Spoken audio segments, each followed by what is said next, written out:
Их не было дома ровно 10 дней, но цену этих 1,5 недель на линии соприкосновения знают только те, кто там был, и те, кто их ждал все это время дома и в стенах родной телекомпании. Молодцы, ребята, да, здорово. Ну, молодцы, Рахмат, что вернулись. В 4-й раз ТНВ встречает съемочную группу из командировки в зону СВО. В этот раз у Зуфара Давлетшина и Андрея Ключникова была вдвойне ответственная миссия – отснять свой 3-й фильм ко Дню Республики. Это непростая работа. Это очень работа для настоящих мужчин, я считаю. Это работа, связанная с риском для жизни. Это не секрет. И у них был такой момент, когда у них было достаточно близко все было. Поэтому я очень рад, что они вернулись.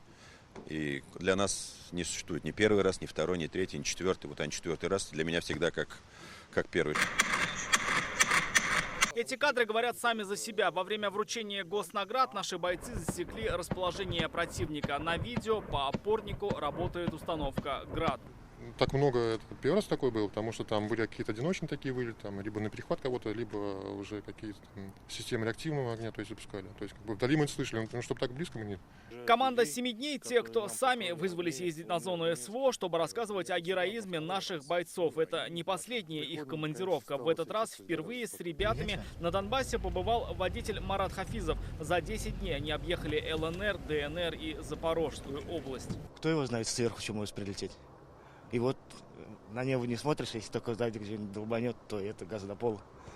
Дорогу не смотришь, ямы, не ямы, вперед, Алга. Особо ответственной эта поездка была и потому, что съемочной группе ТНВ доверили вручение медали ордена за заслуги перед республикой 40 бойцам батальонов Алга и Тимер.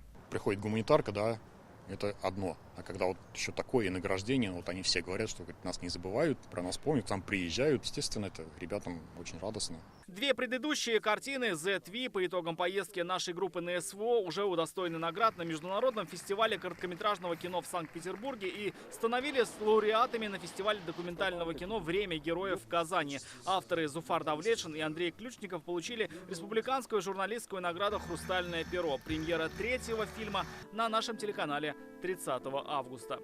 Рамиль Шайдулин, Рамзиль Гарипов, ТНВ, Казань.